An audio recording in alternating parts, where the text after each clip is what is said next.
యాక్చువల్గా నాకు పగ అయితే లేదండి. జగన్మోహన్ రెడ్డి మీదని కాదు, ఈవెన్ నన్ను దారుణంగా హింసించిన సునీల్ కుమార్ అంటే నాకు కోపం ఉంది, పగలేదు. కోపం ఉంది డెఫినెట్గా. పగ వేరు, కోపం వేరు. There is degrees of variation. Jaganmohan Reddy నాకు అలా చేసినందుకు నాకు బాధ ఉంది.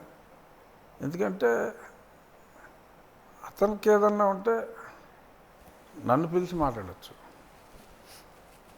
అతని యాంగిల్లో.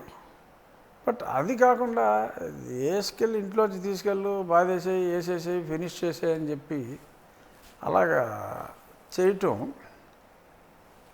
అది మంచిది కాదు. రాజకీయంగా కూడా అతనికి మంచిది కాదు. లక్కీగా నేను బతికా వెంకటేశ్వర దయతో.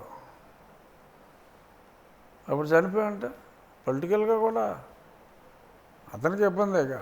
ఆ క్షణికావేశంలో ఈ మనుషులను చంపేయటాలు, ఇలాంటి పిచ్చి పిచ్చి ఆలోచనలు కరెక్ట్ కాదు.